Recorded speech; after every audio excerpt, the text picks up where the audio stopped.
Everybody doing good? Good to see you guys, to be seen by you guys who are online. You know, Rick is a great storyteller, and last week, you may recall, if you were tuned in, that he told a story about Wawa. And it was a great message. If you missed the message, you can go online and check out last week's message. It wasn't about Wawa, and I, got other things, but I started thinking about Wawa, and the first time I'd ever heard of Wawa. Do you remember the first time you heard of Wawa? So for me, it was, I had gone up to visit my parents. They lived up in Monmouth County, and as I pulled onto one of the streets that goes into the community where they lived, on the corner, there was a little construction project going on. And so when I got to my parents' house, I said to my dad, "Hey, what are they building on the corner out there?" And he said, "Oh, they're building this new convenience store, and it's called Wawa." It's like, you can't be serious. It's Wawa? Wawa. Yeah, Wawa. I said, that is a terrible name. And how embarrassing that now when you tell people how to get to your house, you have to say, "Turn at the Wawa." So now I'm curious, what is this all about? This was before Google. I couldn't Google Wawa. That's a weird statement, isn't it? Talk about a weird name, Google. Anyway, so I look at this convenience store and find out that its name is actually a Native American word for Canadian geese. So Wawa was started in the eastern part of Pennsylvania, in the farm areas out there, and where the original Wawa was built, as they were building, there was a big field, and it was filled with these Canadian geese, and somebody plugged into this Indian word, and so we have Wawa. Now, as Pastor Rick talked about, this name now takes on new meaning for us. It no longer sounds like a weird name for those of us from this area. When we hear Wawa, we think of convenience. We think of coffee. We think of gas and fuel for your car. Sorry. And it's this kind of gathering place, and as Pastor Rick pointed out, it's this community place, and we even hold the door for each other. Names take on meaning. It's why we as parents, when we hear that we're going to be having a child, invest so much time in the name of the child, because it's going to mean something to us and eventually something to this child as they grow into their adult lives. And so we spend a lot of time and effort thinking about the name that we're going to give to this child. When we named this church, it was really important to us as a group what the name of this church was going to be. We wanted it to say something about ourselves. And when the name Hope came up, I really fell in love with that name, because it was a name that was so positive, and it was so forward-leaning and inspirational and so forth. And I can't tell you the number of times over the years that people have talked about the name of this church and how it has inspired, just the name has inspired them. I wanted us as a community of faith to be associated with that name, Hope. So we are coming out of this series that we just did, Life in Focus. And in that series, we talked about the fact that a life in focus is a life that is focused on God, and living a life that is honoring to God, because God is going to direct our lives and give us the perspective, the understanding, the priorities, and so forth that are going to make for the best life that we can live. And so as we were preparing that series, we said, we should follow up with a series on the nature of God, or the character of God. Who is this God who is our focus? And as we talked about that, we thought, this is either going to be a really long series or it's going to have to be a short series, and we went with short. So it's a 2-week series about the names of God. All right? So here's a little quiz. In the Bible, how many names are there for God? How many names in the Bible are there for God? I can't hear you, but I hear you're saying words, and that doesn't matter. It's kind of a trick question, honestly. The answer is somewhere between 1 and 950. Jehovah's Witnesses believe that there is only one name for God, and guess what it is? Jehovah, right? Yeah. There's a group that I came across that claims that there are actually 950. And all in between 1 and 950, there are kind of theories about the number of names there are for God in the Scripture. But whatever the number is, the names of God are really descriptions of who God is, how God functions, what God does, and the character of God. And so in this series, we're going to look at 4 of the names of God in the Old Testament in particular and their connection to the New Testament. So our Jewish ancestors understood that God's kind of actual name was a name that really implies that God was and God is and God will be. The eternal nature of God. God was, is, and will be. And so the name that they had for God to describe this is the name Yahweh. Yahweh. Now, that's how we say it. Whether or not that's actually the way it was said, there's a whole long story to that, and I'm not going to spend the time. But here's what you need to know, that in the Hebrew written language, they don't put vowels in. It's just consonants. And they write not from the left to the right, but from the right to the left.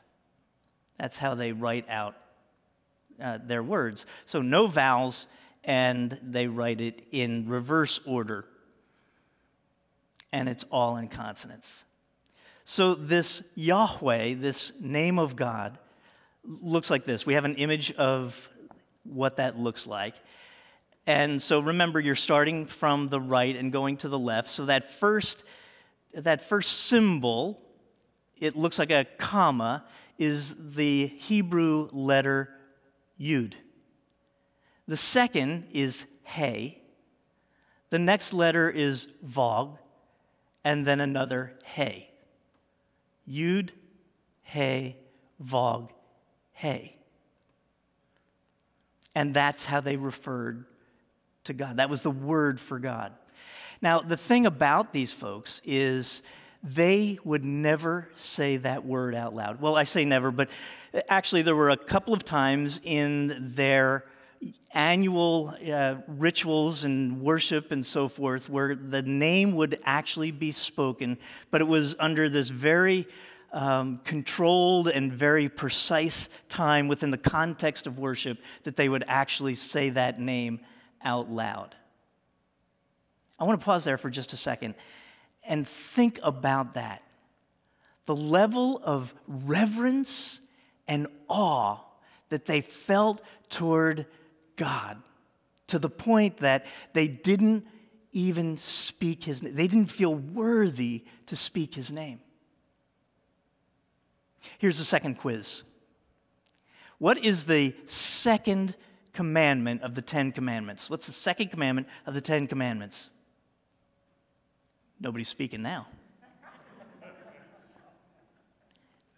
You shall not take the name of the Lord your God in vain. You shall not take the name of the Lord your God in vain.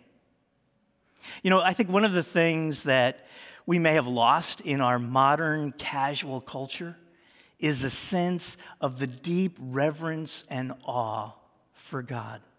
We are very casual when it comes to using God's name. And you hear it all the time, right? Oh my God. Oh, God, right? Jesus Christ. Right? We're so casual with these names as if they are meaningless, but these names have meaning. We talk about the man upstairs, or say things like, the first thing I'm going to say to God when I see him is. Anyway, in place of God's name, they had to have something. So if you're praying and you can't use God's name, what do you say? If you're reading from the scrolls and you come to those 4 letters, what do you say? And so they came up with a word, our Hebrew ancestors came up with a word, Adonai. And that word for God, Adonai, literally means Lord or Master. Lord or Master. And so when the word came up, Yahweh, they couldn't speak that word, so they would simply say Adonai. It would be sort of like, if you ran into the Queen of England, like that would happen, at the Wawa. If you were to run into the Queen of England at Wawa, you wouldn't say, hey, Elizabeth, you would say, Your Majesty, right? Sort of like that.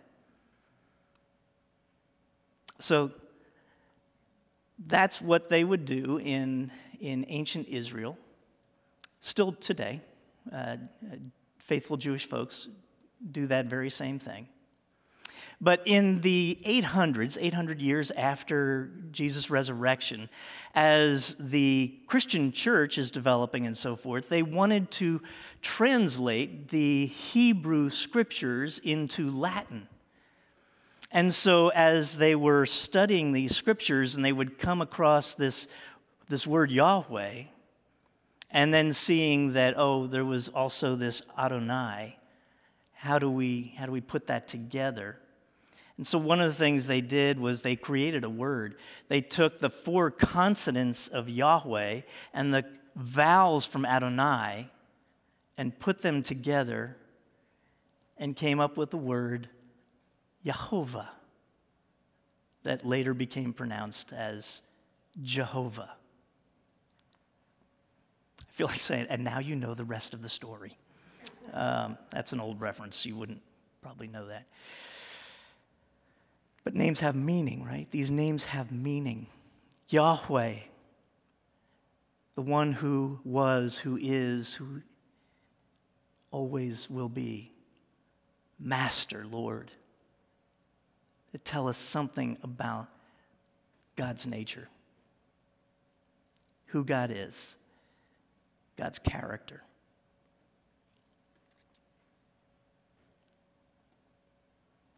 So then they would watch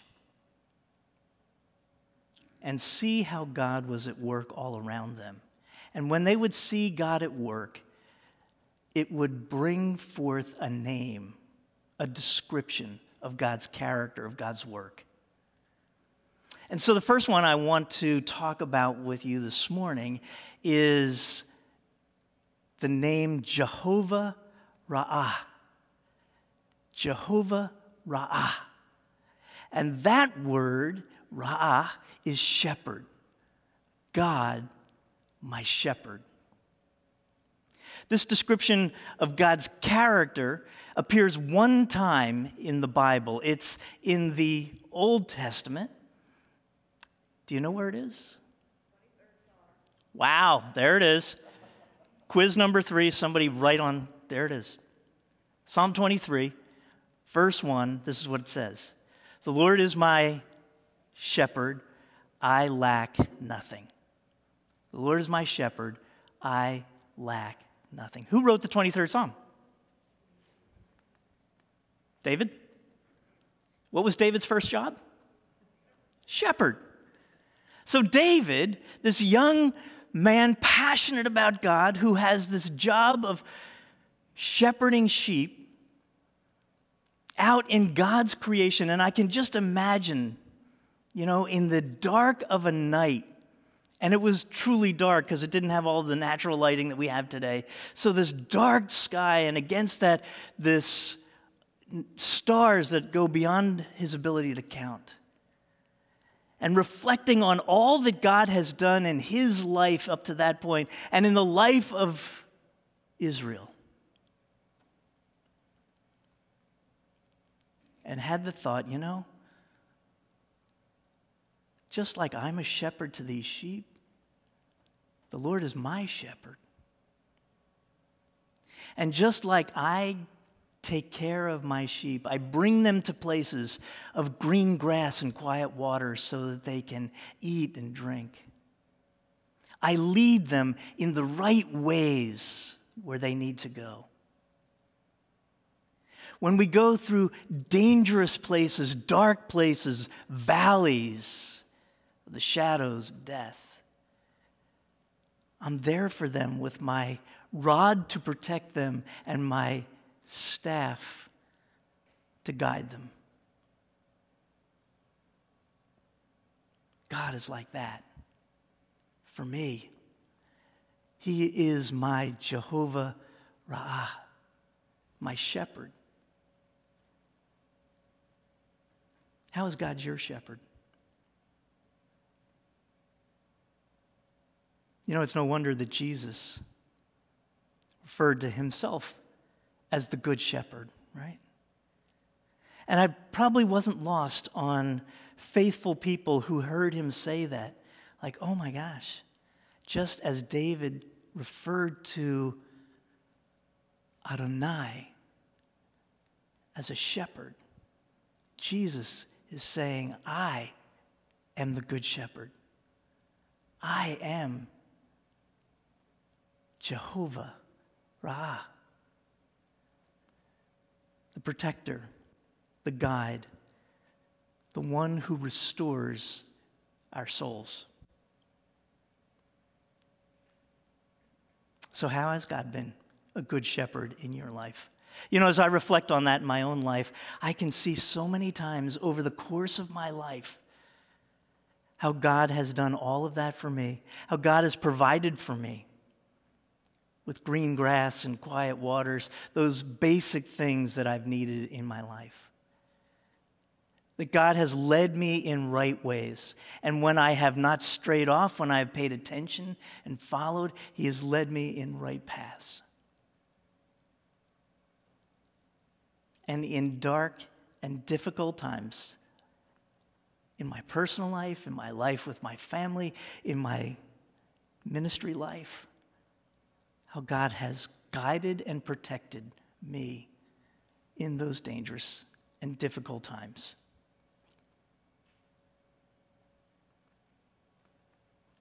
And God is going to lead us all the way home. As much as he's protecting and guiding and so forth, these bodies we have are temporal, right? We are all going to die at some point. These bodies will shut down. And whether it's sooner or later, eventually that's what's going to happen. But the Good Shepherd, Jesus the Good Shepherd, he leads us all the way home.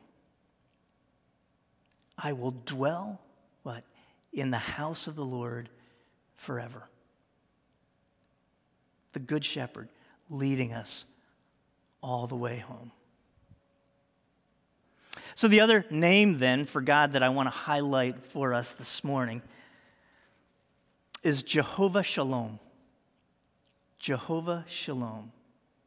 And this also appears one time in the scriptures in the Old Testament. It's found in Judges chapter 6. Let me give you a little background about Judges chapter 6, what's going on here.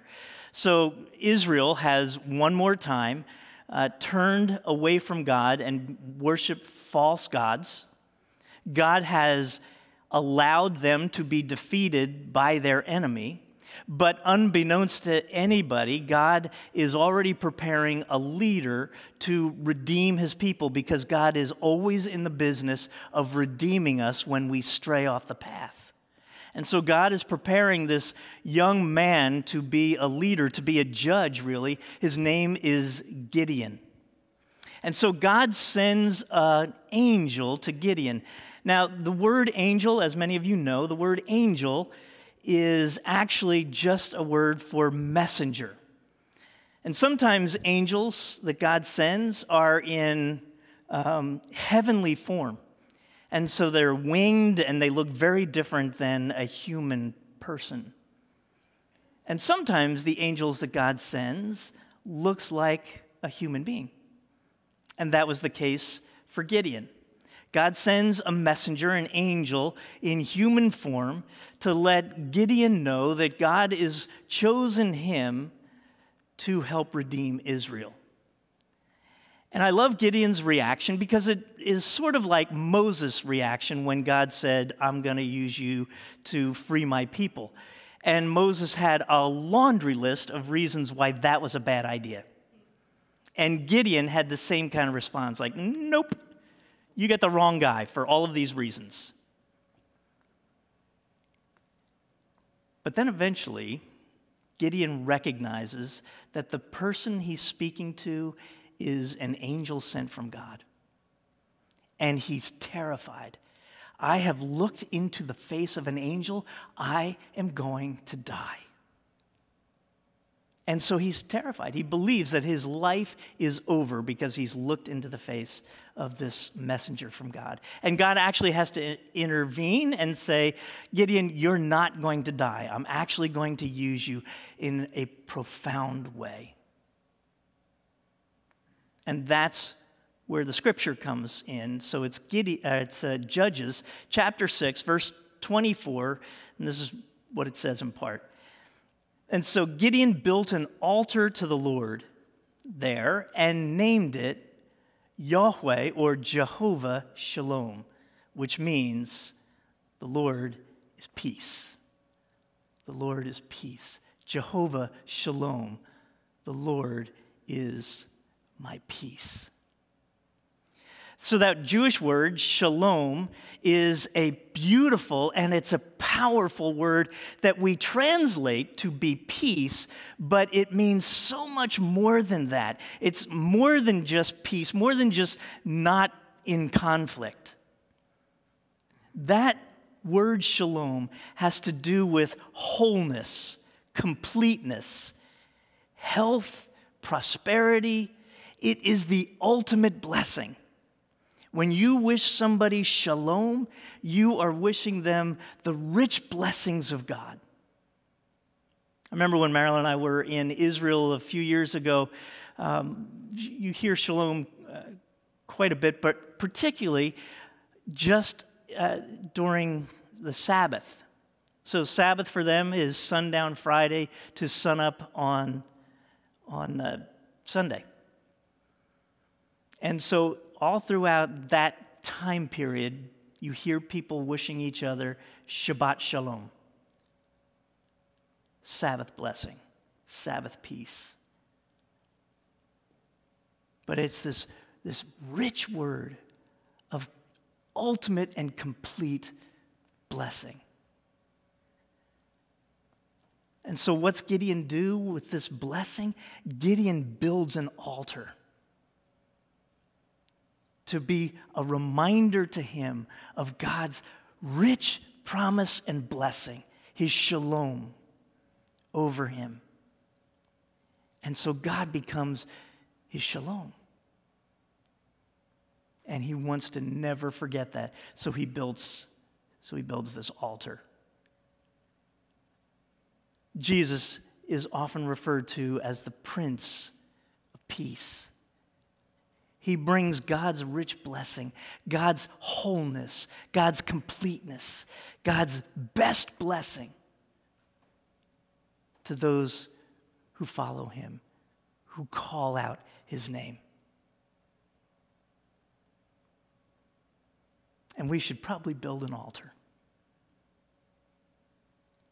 to that name as a reminder to us. Yesterday, I had the privilege of leading a memorial service here for a member of our church, a friend of mine. He was actually the guy who cut my hair for the last 15 or more years. That's why my hair is getting long, because he passed away, and when he was in the intensive care unit, I made a commitment that I wasn't going to get my hair cut until he was out of the ICU. So now that he's passed, I've got to figure out who's going to cut my hair. But anyway, his name is Carmen. Some of you may know Carmen Constantino. He and his family have been part of this church for a number of years. And I knew Carmen all those years, and I shared at his funeral that I watched over the years him go from this guy who's had this, very full, very active life, but bordering on chaotic. And I was with him and talking with him when his life began to come apart. Nothing was working right. And he was in a desperate kind of state. And I was talking with him, praying with him, and so forth. And somewhere over the last 3 or 4 years, Carmen, who always believed in God, all of a sudden had come into a personal faith in Jesus. And it changed his life. Things that were intensely important to him became less important. Things that really didn't matter. He didn't worry about the things that he had worried about before. And in meeting with his wife, Sharon, talking about the memorial service, she said, Carmen, about 4 years ago, set up this little place in our house. It's just a little table, and on it he had a cross, and I had brought him a stone back from Israel, from the Sea of Galilee that I gave to him. He had that stone on this table, a couple of other items, and a little devotional called Jesus' Calling. She said he would go there in the start of each day, and he would read one of those devotionals. And at the end of the day, he would read another one of those devotionals. And it occurred to me, it was his altar to Jehovah Shalom, to the Prince of Peace, to Jesus, the one who had given him the rich blessings of life. I think we all need that kind of altar, whether it's a physical thing or just of our hearts. So these names of God are characteristics of God. The people of Israel saying that God is my shepherd. God is my shalom, my peace. And so what we want to do as we close out this service is to challenge you. How would you complete this statement? God is my... What word would you use? So what I'm going to invite you to do, and I'm going to do it as well, if you have a smartphone, take out your smartphone. If you're online, you can do this as well, or if you're got your laptop, whatever it is, whatever your device is. And I want you to go to meethope.org/name. And it's that simple statement you'll find on that page. God is my. And I want you to just write down, what is God to you right now? Where do you see God at work in your life? What is God doing in your life? How is God at work in your life or in the lives of the people that you see around you? And what word or a couple of words would you use to describe that? Up on the wall here, we have this Hebrew description of these names of God, and we're going to add the things that we hear from you to that as well. So